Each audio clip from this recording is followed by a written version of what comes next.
Hello friends, എല്ലാവർക്കും G K P S സിയുടെ പുതിയൊരു എപ്പിസോഡിലേക്ക് സ്വാഗതം. ഈ വീഡിയോയിൽ നമ്മൾ മലയാളത്തിലെ ശൈലികളെക്കുറിച്ചാണ് പറയാൻ പോകുന്നത്.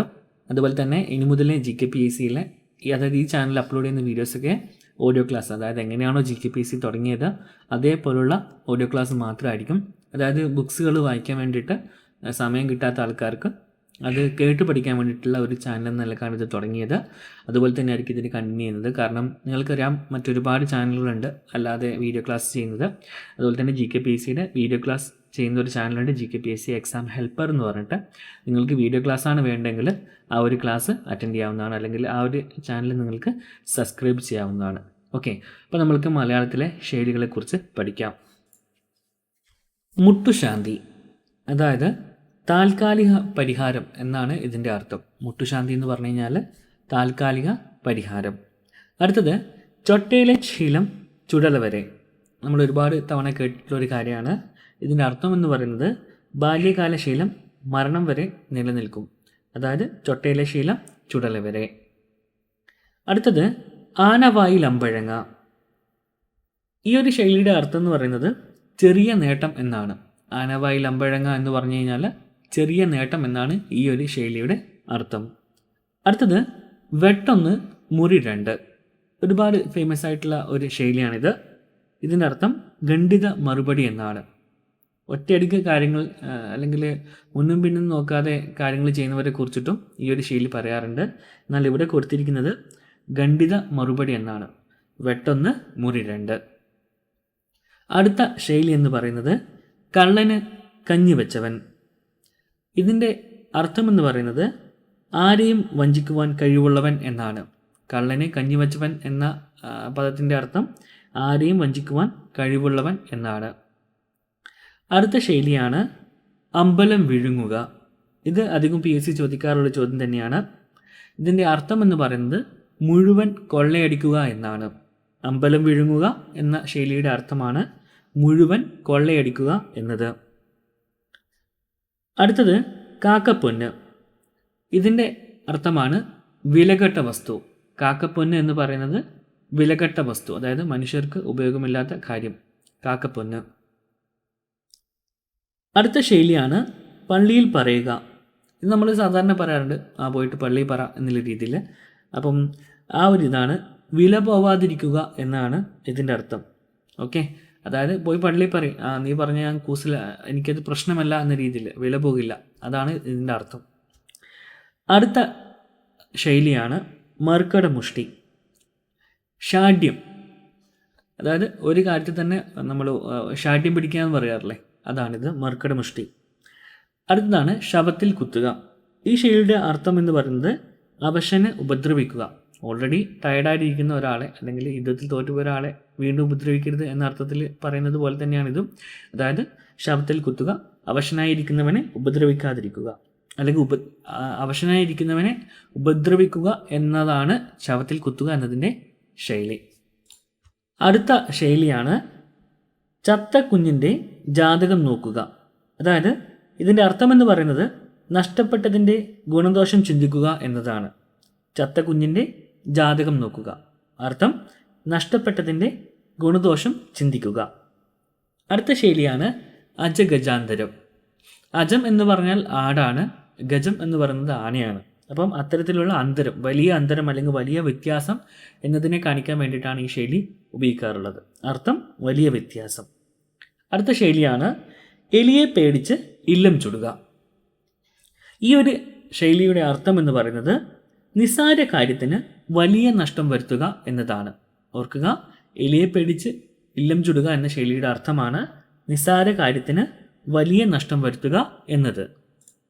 അടുത്തത് വളരെ ഫേമസ് ആയിട്ടുള്ള ഒരു ശൈലിയാണ് ഒരു വെടിക്ക് രണ്ട് പക്ഷി. ഈ ഒരു ശൈലിയുടെ അർത്ഥം എന്ന് പറയുന്നത് ഒരു പ്രവൃത്തി കൊണ്ട് രണ്ട് കാര്യം നേടുക എന്നതാണ്. ഒരു വെടിക്ക് രണ്ട് പക്ഷി എന്ന് പറയുന്നത് ഒരു പ്രവൃത്തി കൊണ്ട് രണ്ട് കാര്യം നേടുക എന്നതാണ്. അതുപോലെ തന്നെ പറയുന്ന മറ്റൊരു ശൈലിയാണ് നെയ്യപ്പം തിന്നാൽ രണ്ടുണ്ട് കാര്യം എന്ന് പറയുന്നത് പോലെ. ഓക്കെ, അപ്പോൾ അടുത്ത ശൈലി നോക്കാം. കടന്നൽ കൂട്ടിൽ കല്ലെറിയുക, അല്ലെങ്കിൽ കാക്കക്കൂട്ടിൽ കല്ലെറിയുക എന്നൊക്കെ. ഇതിൻ്റെ അർത്ഥം എന്ന് പറയുന്നത് സ്വയം അപകടത്തിൽപ്പെടുക എന്നാണ്. കടന്നൽ കൂട്ടിൽ കല്ലെറിയുക അല്ലെങ്കിൽ കാക്കക്കൂട്ടിൽ കല്ലെറിയുക എന്നത് ഇതിൻ്റെ അർത്ഥം സ്വയം അപകടത്തിൽ പെടുക എന്നാണ്. എന്നാൽ ഇതുപോലെ മറ്റൊരു ശൈലി വരുന്നുണ്ട്, കാക്കക്കൂട്ടിൽ കല്ലെറിഞ്ഞ പോലെയെന്ന്. അപ്പം വല്ലാതെ ബഹളം വെക്കുന്നത്, അതായത് ചെറിയൊരു പ്രശ്നത്തിന് പോലും ഭയങ്കരമായിട്ട് ബഹളം വെക്കുന്ന ഒരു കാര്യത്തെക്കുറിച്ച് നമ്മളങ്ങനെ പറയാറുണ്ട്, കാക്കക്കൂട്ടിൽ കല്ലെറിഞ്ഞ പോലെയെന്ന്. അതായത് ഭയങ്കരമായി ശബ്ദമുണ്ടാക്കുന്നത് എന്ന അർത്ഥത്തിലും പറയാറുണ്ട്. ഓക്കെ, അപ്പോൾ അടുത്ത ശൈലി നോക്കാം. കൂപമണ്ഡൂകം, ഇതാണ് അടുത്ത ശൈലി. ഇത് അല്പജ്ഞൻ, അതായത് അധികം വിവരമില്ലാത്ത ആൾ എന്ന അർത്ഥത്തിലാണ് ഇത് ഉപയോഗിക്കുന്നത്. കിണറ്റിലെ തവള എന്നൊക്കെ പറയുന്നതിന് കിണറ്റിലെ തവള എന്ന് നമ്മൾ സാധാരണ പറയാറുണ്ട്. കൂപമണ്ഡൂകം എന്നതും സെയിം തന്നെയാണ്. ഈ കൂപമണ്ഡൂകത്തിൻ്റെ അതായത് സാധാരണ ജനങ്ങൾ ഉപയോഗിക്കുന്ന ഭാഷയാണ് കിണറ്റിലെ തവള, അതായത് അല്പജ്ഞാനൻ, വിവരമില്ലാത്തവൻ എന്നൊക്കെ. അടുത്ത ശൈലിയാണ് ത്രിശങ്ക് സ്വർഗം, അതായത് അങ്ങുമിങ്ങുമില്ലാത്ത അവസ്ഥ, വല്ലാത്തൊരവസ്ഥയിൽ പെട്ടുപോകുന്ന അതിനെയാണ് ത്രിശങ്ക് സ്വർഗം എന്ന് പറയുന്നത്. വേലി തന്നെ വിളവ് തിന്നുക, ഇതിൻ്റെ അർത്ഥമാണ് സൂക്ഷിപ്പുകാരൻ തന്നെ നശിപ്പിക്കുക എന്നത്. ഉദാഹരണത്തിന് പോലീസുകാരൻ തന്നെ കക്കുക അല്ലെങ്കിൽ കളവ് ചെയ്യുക തുടങ്ങിയിട്ടുള്ള കാര്യങ്ങൾ, അല്ലെങ്കിൽ ഒരാളെ കാവൽ നിർത്തുമ്പോൾ അയാൾ തന്നെ നമ്മുടെ വീട്ടിനെ ദ്രോഹം ചെയ്യുക തുടങ്ങിയിട്ടുള്ള കാര്യങ്ങൾ. ഓക്കെ, അതിനെയാണ് വേലി തന്നെ വിളവ് തിന്നുക എന്ന് പറഞ്ഞത്. അതിൻ്റെ അർത്ഥം സൂക്ഷിപ്പുകാരൻ തന്നെ നശിപ്പിക്കുക എന്നത്. അടുത്ത ശൈലിയാണ് കേമദ്രുമയോഗം.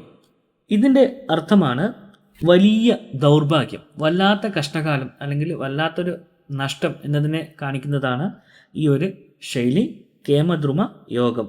ഓക്കെ, അടുത്ത ശൈലിയാണ് കാലുവാരുക. ഇതിനർത്ഥം നമ്മൾക്ക് എല്ലാവർക്കും അറിയാം, ചതിക്കുക എന്നതാണ് ഇതിൻ്റെ അർത്ഥം. കാലുവാരുക അഥവാ ചതിക്കുക, ഒരു പക്ഷത്ത് നിന്ന് ആ പക്ഷത്തിനെ തന്നെ ദ്രോഹിക്കുന്ന പരിപാടിയെയാണ് കാലുവാരുക എന്ന് പറയാം. സാധാരണ പറയാറില്ലേ, മന്ത്രിമാർ കാലുമാറി അല്ലെങ്കിൽ MLA കാലുമാറി എന്നൊക്കെ പറയാറില്ലേ, അതാണിത്. ഓക്കെ, അടുത്തതാണ് കുംഭകോണം.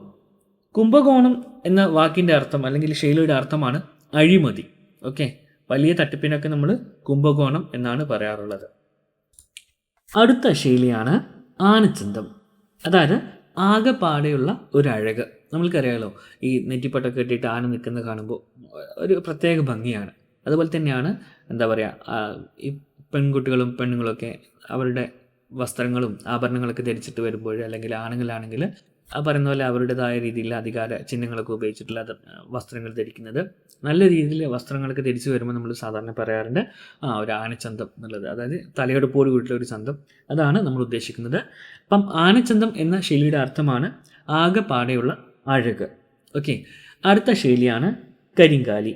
ഓക്കെ, കരിങ്കാലി എന്ന ശൈലിയുടെ അർത്ഥമാണ് വർഗവഞ്ചകൻ. ഓർക്കുക, കരിങ്കാലി എന്ന ശൈലിയുടെ അർത്ഥമാണ് വർഗവഞ്ചകൻ. അടുത്ത ശൈലിയാണ് ആനമുട്ട, ഇല്ലാത്ത വസ്തു.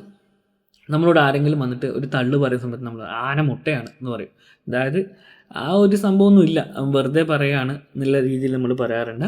അപ്പം ആനമുട്ട എന്ന ശൈലിയുടെ അർത്ഥമാണ് ഇല്ലാത്ത വസ്തു. ഓക്കെ, അടുത്തത് കോടാലി. കോടാലി എന്ന ശൈലിയുടെ അർത്ഥമാണ് ഉപദ്രവകാരി. നമ്മൾ പറയാം അവൻ വെറും കോടാലിയാണ് കേട്ടോ, അതായത് അവൻ്റെ കൂടെ കൂട്ടുകൂടരുത്, നിങ്ങൾക്ക് പ്രയാസം ഉണ്ടാക്കിത്തരും, അല്ലെങ്കിൽ അവൻ നിങ്ങളെ വഞ്ചിക്കും, ചതിക്കും, പ്രശ്നങ്ങളിൽ ഏർപ്പെടുത്തും. ഇതൊക്കെ ആ ഒരു തരത്തിലാണ് നമ്മൾ കോടാലി എന്ന് പറയാറുള്ളത്. അടുത്ത ശൈലിയാണ് അഴകിയ രാവണൻ. ഈ ഒരു ശൈലിയുടെ അർത്ഥമാണ് പച്ച ശൃംഗാരി, അതുപോലെ തന്നെ പൊങ്ങച്ചക്കാരൻ. ഇപ്പം ചില ആൾക്കാർ നമ്മൾക്ക് അറിയാം, അവർ ഭയങ്കരമായിട്ട് ഇല്ലാത്ത കാര്യങ്ങളുണ്ട് എന്ന് അടിച്ച് നടക്കുന്ന ആൾക്കാരുണ്ട്. അതുപോലെ തന്നെ കുറച്ചുള്ളത് ഭയങ്കരമായിട്ട് ഞാൻ അധികം ഉള്ളത്, അതായത് ചിലപ്പം ചില സാധാരണക്കാരന് കുറച്ചധികം പൈസ കിട്ടുമ്പോൾ ഞാൻ ഭയങ്കരമായിട്ടുള്ള പൈസക്കാരൻ എന്ന നിലയിൽ ചില കളികളൊക്കെ കളിക്കാറുണ്ട്, അഹങ്കാരമൊക്കെ കാണിക്കാറുണ്ട്. അതിനൊക്കെ നമ്മളിത് അഴകിയ രാവണൻ എന്ന് പറയാറുണ്ട്. പൊങ്ങച്ചക്കാരൻ, ഓക്കെ, അല്ലെങ്കിൽ പച്ച ശൃംഗാരി, ഇതാണ് അഴകിയ രാവണൻ എന്ന ശൈലിയുടെ അർത്ഥം. അടുത്തതാണ് ഇരയിട്ട് മീൻ പിടിക്കുക. ഈ ഒരു ശൈലിയുടെ അർത്ഥമാണ് അധിക ലാഭം നേടാൻ അല്പം ചെലവ് ചെയ്യുക. ഇരയിട്ട് മീൻ പിടിക്കുക, അതിനർത്ഥം അധിക ലാഭം നേടാൻ അല്പം ചെലവ് ചെയ്യുക. അടുത്ത ശൈലിയാണ് എരുതിയിൽ എണ്ണയൊഴിക്കുക. ഒരുപാട് തവണ ഇതിൻ്റെ ഇംഗ്ലീഷും മലയാളമൊക്കെ ആയിട്ട് PSC ചോദിച്ചിട്ടുള്ള ചോദ്യം തന്നെയാണ്. ഇതിൻ്റെ അർത്ഥം എന്ന് പറയുന്നത് ക്ലേശം വർദ്ധിപ്പിക്കുക എന്നാണ്. അല്ലെങ്കിൽ നമ്മൾ സാധാരണ പറയാറുണ്ട്, രണ്ടുപേർ തമ്മിൽ വഴക്ക് കൂടുമ്പോൾ നമ്മൾ ആ വഴക്കിനെ കുറച്ചും കൂടി ആളിക്കെത്തിക്കാൻ വേണ്ടിയിട്ട് എന്തെങ്കിലും പറയുകയാണെങ്കിൽ നമ്മൾ ഈ സമയത്ത് ഈ ഒരു ശൈലി ഉപയോഗിക്കാറുണ്ട്. എരുതിയിൽ എണ്ണ ഒഴിക്കുക. ഓൾറെഡി രണ്ടുപേർ തർക്കത്തിലാണ്. അപ്പം അതിൻ്റെ അടുത്ത് പോയിട്ട് എന്താ പറയുക, പറഞ്ഞു കൊടുക്കുകയാണ്, എടാ നിന്നെക്കുറിച്ച് മറ്റവൻ ഇങ്ങനെയും കൂടി പറഞ്ഞിട്ടുണ്ടെന്ന്. അപ്പോൾ ഇവന് കുറച്ചും കൂടി ദേഷ്യം വന്നിട്ട് ആ ഒരു ലഹള കുറച്ചും കൂടി അധികമാവും. ഇതിനൊക്കെ നമ്മൾ എരുതിയിൽ എണ്ണ ഒഴിക്കുക എന്നാണ് പറയാറുള്ളത്. അപ്പം ഫ്രണ്ട്സ്, വീഡിയോ അധികം ലെങ്ത് ആക്കുന്നില്ല. അപ്പോൾ ഇത്രയാണ് ഇതിൽ ഉദ്ദേശിച്ചിരിക്കുന്നത്. ഇതിൻ്റെ അടുത്ത പാർട്ടിൽ നമുക്ക് അടുത്ത ഭാഗങ്ങൾ ചർച്ച ചെയ്യാം. ഓക്കെ, അപ്പോൾ എല്ലാവരും വീഡിയോ ഇഷ്ടമായി ലൈക്ക് ചെയ്യുക. നിങ്ങളുടെ നിർദ്ദേശങ്ങളും അഭിപ്രായങ്ങളൊക്കെ കമൻറ്റ് ചെയ്യുക.